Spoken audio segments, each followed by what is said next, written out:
talk too much when you're scared. Not because you're chatty, not because you're honest, because silence feels like death to you. You feel it, don't you? That itch in your chest when no one replies. That pressure in your throat like, say something, fix this, don't let it go quiet. So you explain. You justify. You soften your words so no one gets uncomfortable. And every time you do that, you give your power away. Here's the ugly truth, babe. The one no one told you nicely. The more you talk, the less you're respected. Yeah. Sit with that for a second, because right now you think talking saves you.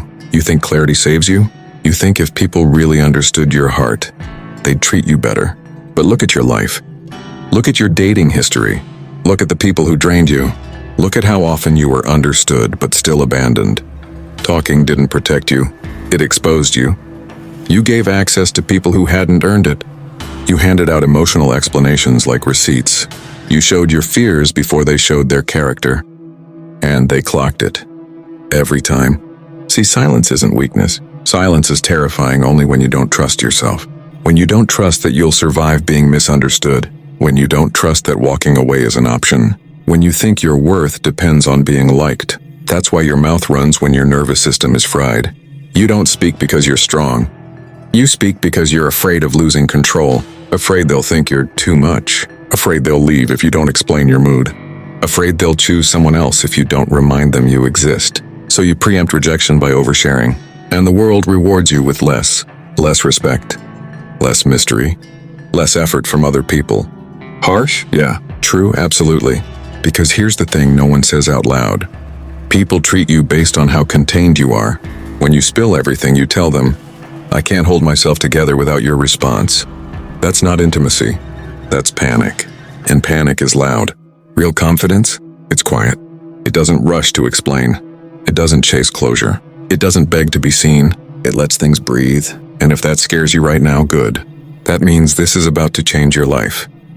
Because once you learn how to shut your mouth, not in a bitter way, not in a cold way, but in a grounded, self-respecting way, everything shifts.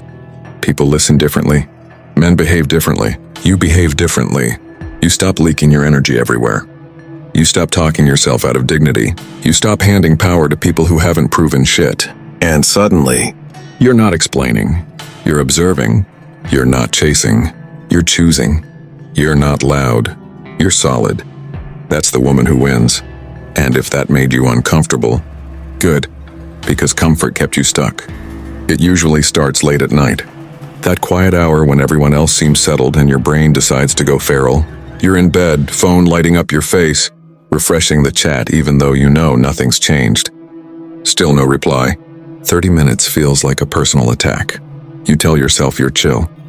You're not one of those girls. You won't double text. 10 minutes later, you're typing anyway. You delete it. Rewrite it softer. Add an emoji so you don't sound intense. You send it. Instant regret. Your stomach drops like you've just exposed a secret. Because you didn't even need to say anything. But silence made you spiral. So now your feelings are sitting in his inbox. Like a needy confession, you'll pretend was no big deal. Then you wait. Again. You check his socials like it's research. He's active. He's liking things. He's alive, just not talking to you. So now you're pissed off at him and embarrassed with yourself at the same time. Worst combo. You tell yourself you're done. You won't care anymore. You'll pull back. But the second he replies with something dry, haha, yeah, your chest tightens. You respond instantly. Too fast. You hate that about yourself. You ask questions you don't even care about, just to keep the conversation breathing. You laugh harder than necessary. You agree with things you don't fully agree with. You shrink, quietly, and it's not just him.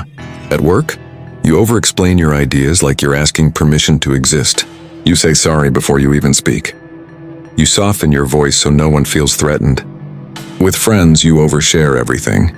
Every thought, every doubt, every emotional wobble.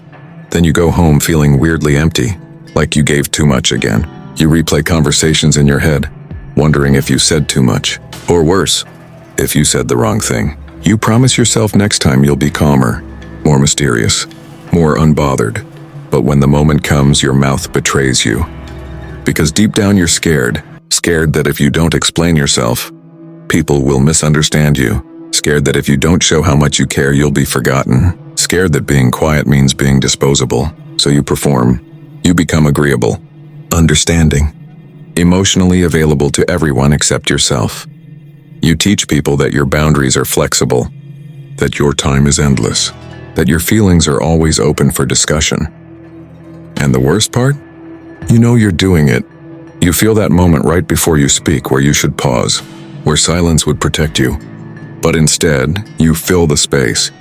Because quiet feels unsafe. Quiet reminds you of being ignored, of waiting, of not being chosen. So you talk, and talk, and talk. Then later, alone, you feel that familiar heaviness in your chest, that mix of shame and exhaustion. You tell yourself, why am I like this? Why can't I just be normal? Why do I always care more? You don't want to be loud. All right, deep breath. This is where we get honest about what's actually running the show. Because this isn't about you being too emotional or bad at detachment. It's about your brain doing exactly what it learned to do. When you feel ignored, uncertain, or replaced, your nervous system hits panic mode. Not dramatic panic and survival panic. Your body reads silence as danger, so your brain scrambles for control. And the fastest way it knows how: talking, explaining, clarifying, reaching out. Every message you send isn't really about him. It's about calming yourself. You're chasing relief, not connection. Here's the sneaky part. When you send that text and they reply, even with crumbs, your brain gets a hit of dopamine.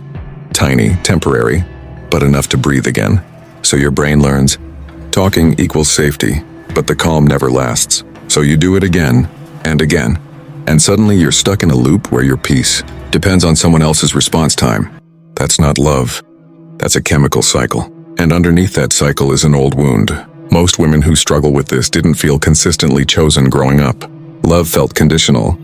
Attention came and went, so you learned to stay alert, to read the room, to keep people close by being easy, nice, understanding. You learned that being quiet meant being overlooked. So now, as an adult, silence feels like abandonment, even when no one's actually leaving. Marcus Aurelius had this quiet confidence about him. Not because life was easy, because he didn't hand his inner state to other people. He knew this truth.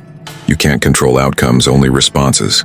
But when you overshare, you're trying to control the outcome. You're trying to steer how someone sees you, trying to soften their reaction, trying to prevent rejection before it happens. That's emotional reactivity. It feels like honesty. It feels like vulnerability. But most of the time, it's fear dressed up as openness. And here's the part that stings a bit. When you explain yourself too much, you put the other person in the power seat. You say without words, please understand me so I can feel okay. People don't always do this on purpose, but they feel it. They feel the imbalance. And imbalance kills attraction, respect, and safety. Silence, on the other hand, does something wild. It slows everything down. It forces you to sit with discomfort instead of exporting it.